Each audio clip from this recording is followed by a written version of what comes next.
Le courant électrique nous est tellement familier que nous oublions qu'il est devenu indispensable dans la vie de tous les jours, à la maison, dans les transports, au travail. Dans certains cas, il est possible de voir les effets du courant électrique. Une lampe s'éclaire, une résistance métallique s'échauffe, rougit lorsque le courant la parcourt. Par contre, le courant électrique ne se voit pas. On peut l'imaginer comme une multitude de flèches lancées à grande vitesse à travers les fils électriques. Plus la tension est élevée, plus les flèches ont de la force.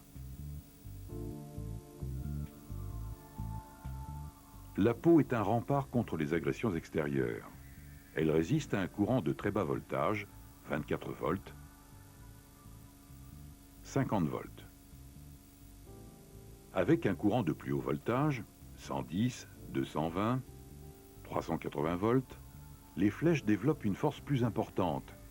La peau ne résiste pas, le courant la traverse. L'humidité, l'eau, la transpiration, les matières liquides abaissent la résistance de la peau. Même à faible voltage, 50 volts par exemple, le courant traverse la peau et entre dans le corps. À partir du point de contact, le courant électrique traverse le corps vers un point de retour à la Terre, un pied par exemple, ou par l'intermédiaire d'un corps conducteur.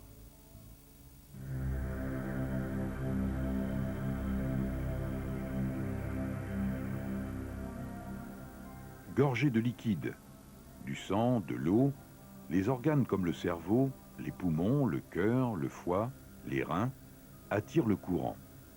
Celui-ci se dirige de préférence vers eux et provoque des dommages importants. Les cellules nerveuses sont détruites. Les muscles de la poitrine se bloquent. L'air n'arrive plus dans les poumons. La victime s'asphyxie. Le cœur bat à un rythme régulier. Électrisé, il bat à un rythme désordonné et s'arrête.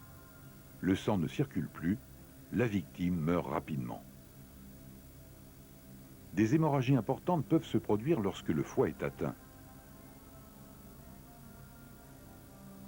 Traversés par le courant, les reins se décomposent et libèrent des toxines qui sont de véritables poisons pour l'organisme. Au point d'entrée et de sortie du courant, la peau peut être plus ou moins gravement brûlée. Les muscles des membres peuvent également être brûlés et handicaper partiellement ou totalement la personne. Il faut préciser que plus la durée d'électrisation est importante, plus les dommages sont importants, et donc plus les conséquences sur le plan de la santé sont graves.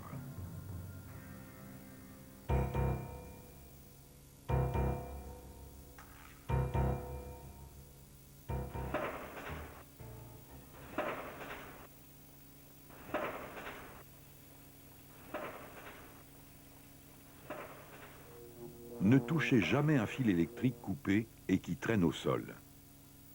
Appelez un électricien. Il vérifiera si le fil est parcouru par le courant électrique. Dans tous les cas, il l'isolera ou le supprimera. Le raccordement des appareils électriques au réseau s'effectue à l'aide de prises de courant. N'utilisez jamais une prise détériorée. Si elle est inexistante, n'essayez surtout pas de connecter les fils. Vous devez faire remplacer par un électricien toute prise et tout fil électrique détérioré. Les risques d'électrocution sont tout aussi importants avec des fils détériorés par la chaleur, des matières corrosives,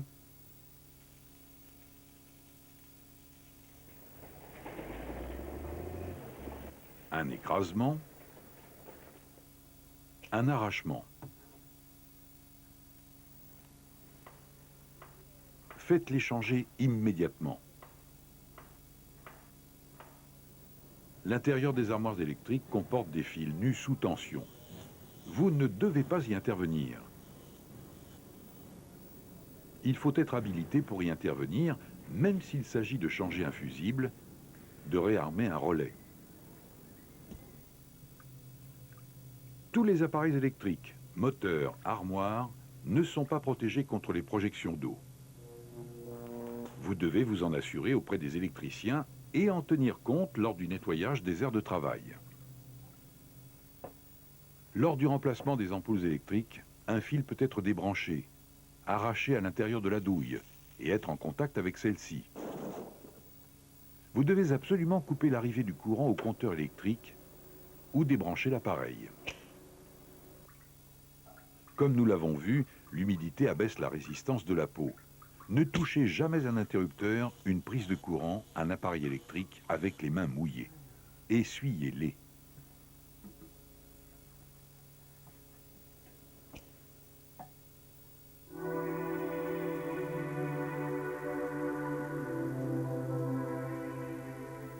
D'une manière générale, les mesures de prévention qui visent à protéger les personnes contre les défauts d'isolement des appareils électriques consistent à mettre les appareils à la terre, à utiliser des appareils à double isolation, repérés double carré.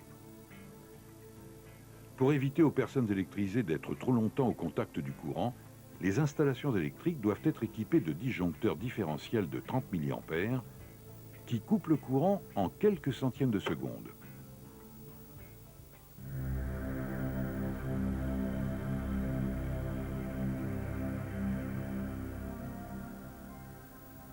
Vous devez agir en 3 temps.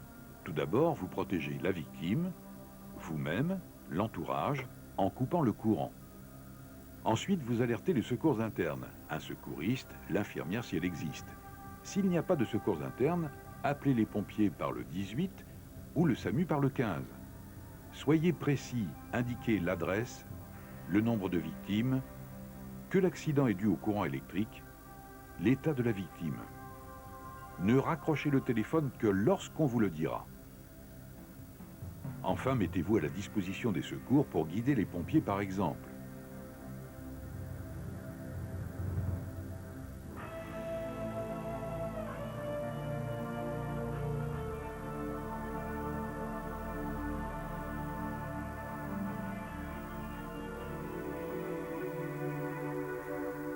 Vous l'avez compris, le courant électrique est indispensable à notre vie, mais dangereux. Pour votre sécurité et celle de vos proches, appliquez les principes développés dans ce film à votre travail comme à la maison.